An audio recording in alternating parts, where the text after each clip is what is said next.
다 함께 신앙 고백하겠습니다. 나는 전능하신 아버지 하나님 천지의 창조주를 믿습니다.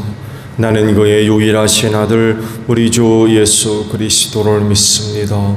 그는 성령으로 잉태되어 동정녀 마리아에게서 나시고 본디오 빌라도에게 고난을 받아 십자가에 못 박혀 죽으시고 장사된 지 사흘 만에 죽은 자 가운데서 다시 살아나셨으며 하늘에 오르시어 전능하신 아버지 하나님 우편에 앉아 계시다가 거기로부터 살아있는 자와 죽은 자를 심판하러 오십니다. 나는 성령을 믿으며 거룩한 공교회와 성도의 교제와 죄를 용서받는 것과 몸의 부활과 영생을 믿습니다. 아멘. 369장 우리 찬송하고 말씀을 봅니다. 369장 그러십니다.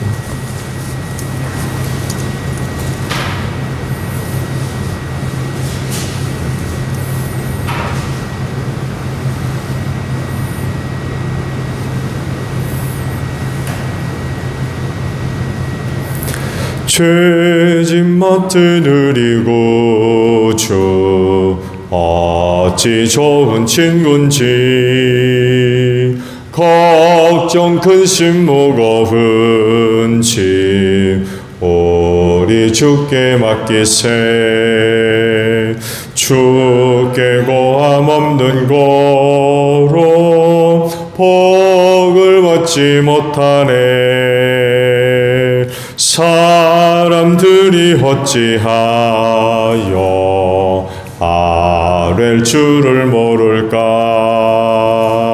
시험 걱정 모든 괴로움 없는 사람 누군가. 부질없이 낙심 말고 기도드려 하뢰세. 이런 진실하신 친구 찾아볼 수 있을까. 우리 악함하시오니 어찌하리 하랴까. 근심 걱정 무거운 짐 아니 진자 누군가. 피난처는 우리 예수 주께 기도드리세. 세상 친구 멸시하고 너를 조롱하여도 예수 품에 안기어서 참된 비로 받겠네. 아멘. 누가복음 22장 39절로 53절까지 있는 말씀을 보겠습니다.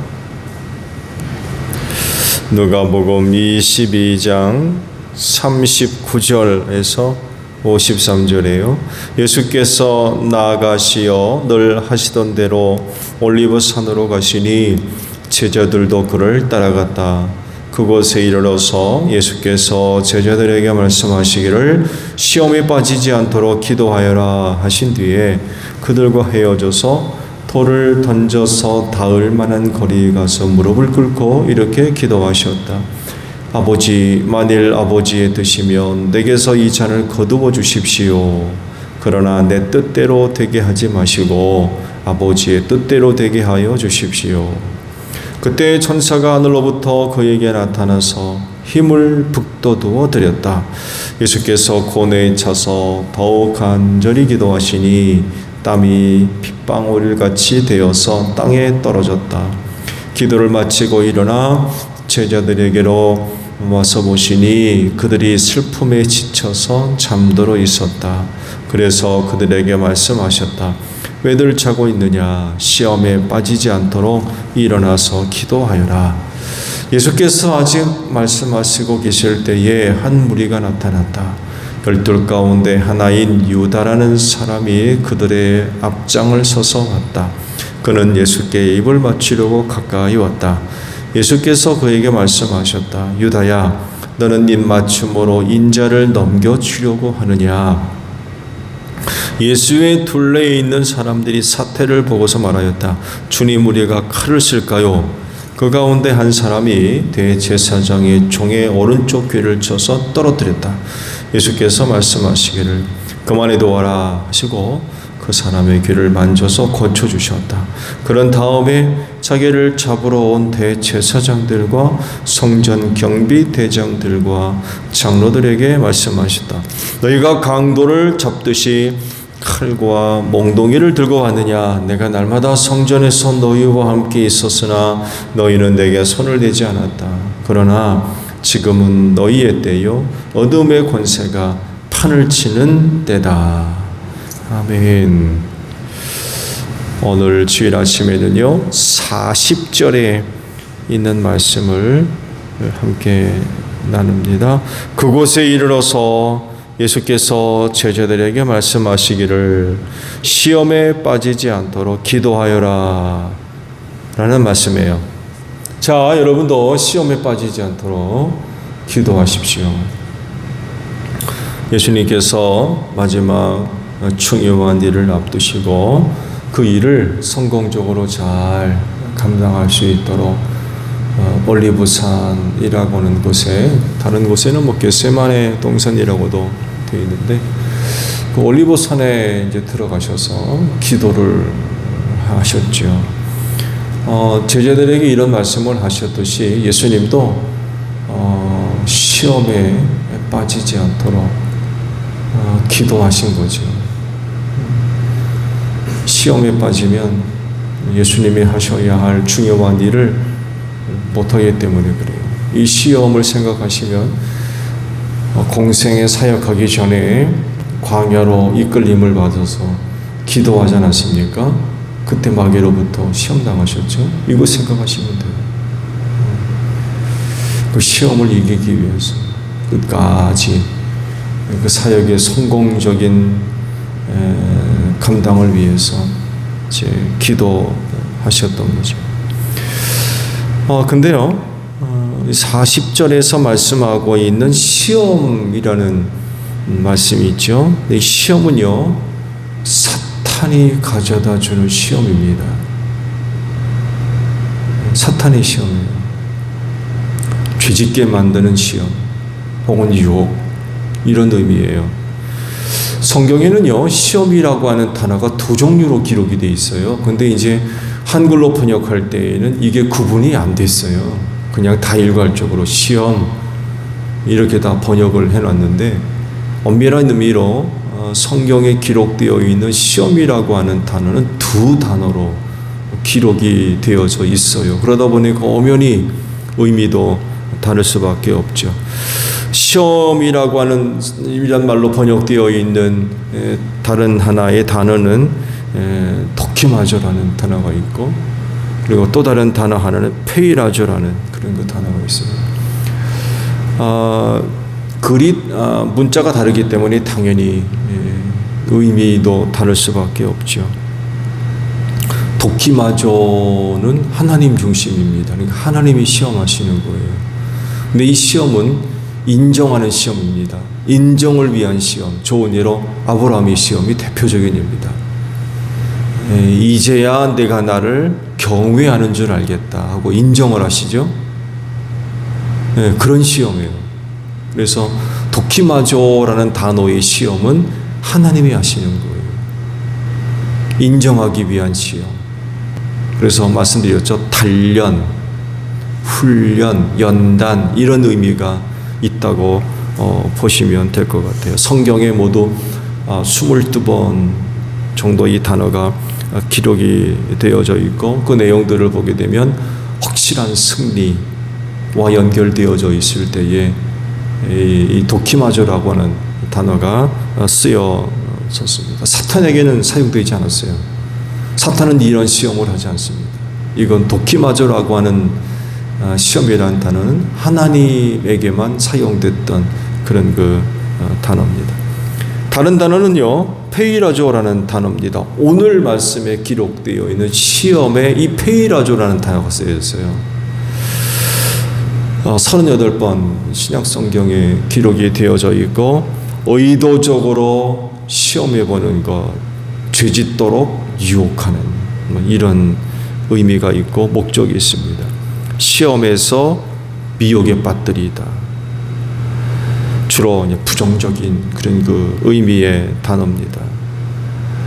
어떤 사람을 좌절시키고 실패하려고 만들려는 그런 그 의도나 기대를 갖고 이제 시험하려는 거죠. 그 어떤 사람이 잘 되도록 하려는 그런 그 시험이 아니라 죄짓게 만드는 악한 의도가 담겨져 있는 시험이라고 하는 것입니다. 당연히 유혹이 되겠죠. 유혹이 따라붙습니다. 이 시험에는 좋은 예로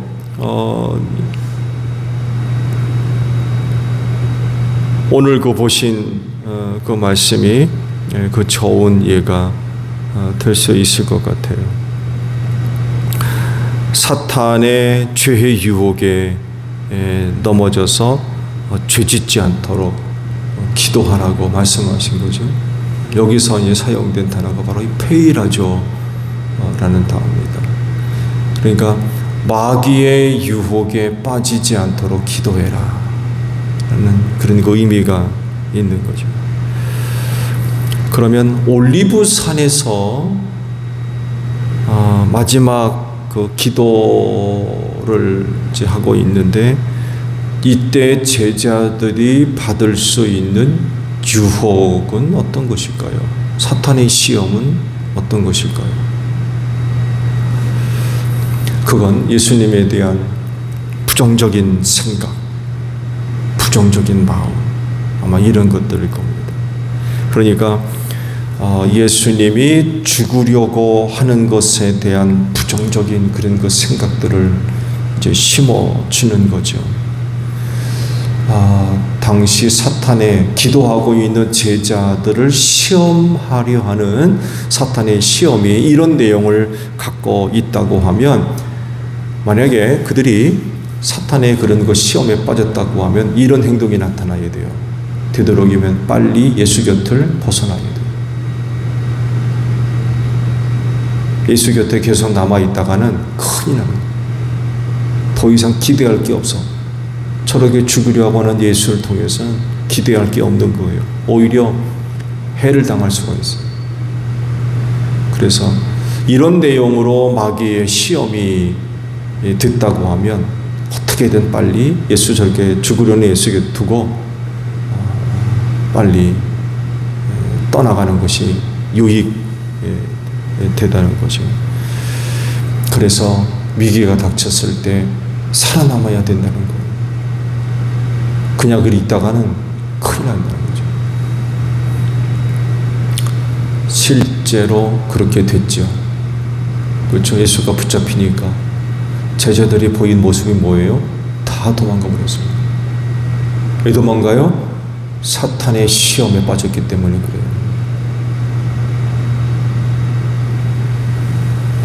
누구는 당시 그 상황이 얼마나 급했는지 벌거벗은 채로 도망갔다고 그랬죠. 이게 마가복음에 기록되어 있어요. 그래서 어떤 학자는 이 마가복음에만 기록되어 있는 벌거벗은 제자, 벌거벗은 채로 도망갔던 이 제자는 바로 마가자가신이 아니냐, 이런 그 해석을 하기도 합니다. 베드로와 같은 경우 보세요. 예수 모른다고 부인합니다.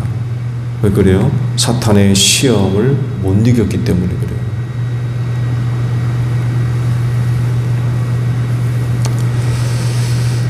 이런 것들이 다 사탄의 죄짓게 하는 시험을 이기지 못한 그런 결과들입니다. 이런 것들을 두고 사탄의 유혹을 이길 수 있는 방법이 뭐냐라고 할 때 뭐라고 하신 거예요? 기도해라. 기도하라는 거예요.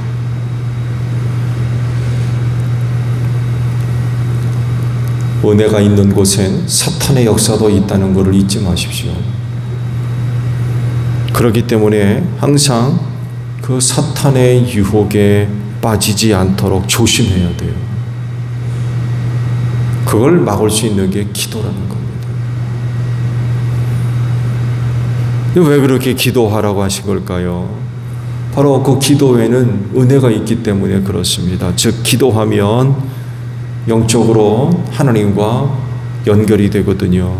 하나님과의 관계가 열리고 또 하나님과의 관계가 이어지게 됩니다. 그렇게 됨으로 인하여서 선과 악을 분별하게 됩니다. 옳고 그름을 분별할 수 있게 되고요.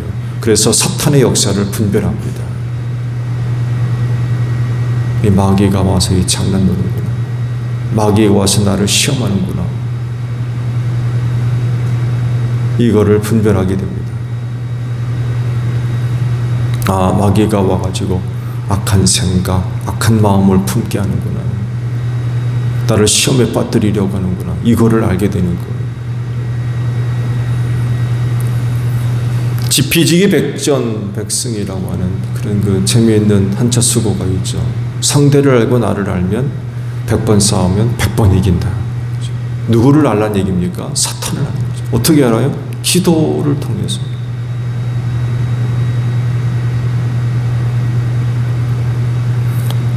기도하는 사람은 사탄의 역사를 분별합니다. 그래서 그의 시험에 넘어가지 않게 되는 거예요. 기도하는 가운데 사탄의 계획, 뜻, 뭐가 선한 건지 뭐가 악한 건지 분별할 수 있기 때문에 그렇습니다.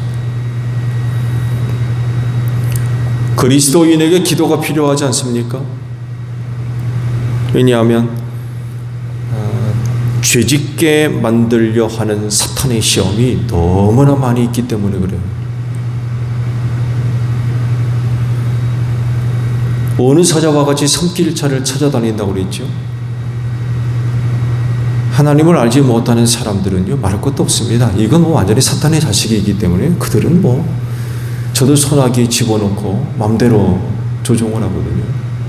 근데 예수 믿는 사람들은 아니거든요. 그러다 보니까 사탄의 시험이 참 많아요.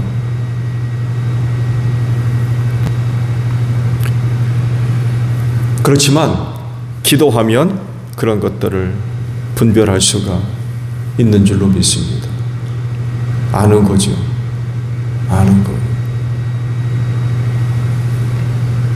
말세 저들의 때가 얼마 남지 않은 것을 알고 죄짓게 하려는 사탄의 세력들이 얼마나 역사를 하고 있는지 몰라요. 이런 때에 주님의 말씀대로 시험에 빠지지 않도록 기도하는 여러분들이 되시기를 바랍니다. 성령의 이끄심을 따라 언제 어디서나 기도의 제단을 쌓으셔야 돼요. 그래야 사탄의 시험에 빠지지 않습니다. 여러분으로 하여금 죄짓게 만드는 그런 그 시험, 유혹 이길 수 있어요. 언제나 어디서나 기도의 제단을 쌓아야 됩니다. 왜? 언제나 어디서나 사탄이 시험할 수 있기 때문에 그렇습니다. 기도하는 사람은 사탄의 시험에 절대로 빠지지 않을 줄로 믿습니다. 마귀의 유혹을 이기는 거죠. 그를 알기 때문에 그래요. 여러분 기도하시기 바랍니다. 기도할 때입니다.